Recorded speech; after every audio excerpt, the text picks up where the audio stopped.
करार खत्म होने का नाम ही नहीं ले रहा है। चुनाव के परिणाम आए एक हफ्ते से भी ज्यादा का समय बीत चुका है, लेकिन अभी भी सीएम फेस को लेकर नेताओं के बीच तकरार देखी जा रही है। एक तरफ मौजूदा सीएम एकनाथ शिंदे हैं, जो बार बार ये सबूत दे रहे हैं कि वो अभी भी रेस से बाहर नहीं हुए हैं। बहरहाल महाराष्ट्र में कौन सीएम की कुर्सी पर बैठकर सत्ता का स्वाद चखेगा, ये तो वक्त ही बताएगा। लेकिन इसी बीच राजनीतिक गलियारों में इस बात को लेकर चर्चा तेज हो गई है कि सीएम की कुर्सी पर कब्जा करना एकनाथ शिंदे की मजबूरी भी हो गई है।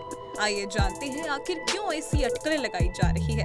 कहा जा रहा है कि अगर एकनाथ शिंदे सीएम की कुर्सी से हट जाते हैं तो उनके राजनीतिक भविष्य पर सवाल उठने लगेगा, क्योंकि साल 2022 में शिवसेना को तोड़कर उन्होंने मात्र 40 विधायकों के दम पर सीएम की कुर्सी हासिल कर ली थी। और वहीं दूसरी तरफ ये चीज भी जग जाहिर है कि इस साल 2019 में उद्धव ठाकरे ने सीएम की कुर्सी शिवसेना को नहीं मिलने के कारण ही बीजेपी से अपना गठबंधन और नाता दोनों तोड़ा था। उद्धव के इस फैसले में उस वक्त शिंदे भी उनके साथ थे।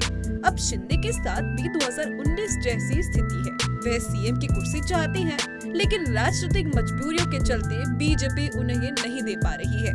दूसरा कारण, सियासी जानकारों का मानना है कि अगर एकनाथ शिंदे सीएम कुर्सी पर अपनी दावेदारी छोड़ते हैं तो ऐसे में उनके बेटे श्रीकांत शिंदे को डिप्टी सीएम बनाया जाएगा। लेकिन अगर ऐसा हुआ तो एकनाथ शिंदे पर परिवारवाद का आरोप लगेगा, जो शिंदे बिल्कुल नहीं चाहेंगे, क्योंकि शिंदे उद्धव ठाकरे पर यही आरोप लगाते आए हैं कि शिवसेना में ठाकरे किसी और को ऊपर नहीं आने देते। उन्होंने इस बहाने उद्धव ठाकरे के बेटे आदित्य ठाकरे पर निशाना साधा था, लेकिन किसे पता था कि वो अब खुद इसी स्थिति में फंस जाएंगे। यानी ये कहना गलत नहीं होगा कि एकनाथ शिंदे अब चौतरफा घिरते हुए नजर आ रहे हैं। तीसरा कारण, एकनाथ शिंदे एक मराठा नेता है और मराठा समुदाय के बीच उनकी अच्छी खासी बैठ है। वहीं दूसरी तरफ बीजेपी नेता देवेंद्र फडणवीस मराठा समुदाय के बीच बहुत लोकप्रिय नहीं है। इतना ही नहीं, मराठा आरक्षण के लिए आंदोलन करने वाले मनोज जरांगे पाटिल को भी खुले तौर पर निशाना साधते हुए नजर आए हैं। ऐसे में शिंदे को सीएम की कुर्सी ना देना मराठा समुदाय में भाजपा के प्रति नाराजगी बढ़ा सकता है और शायद फिर ये मराठा वोट बैंक शिंदे की बजाय उद्धव की शिवसेना की ओर शिफ्ट हो सकते हैं।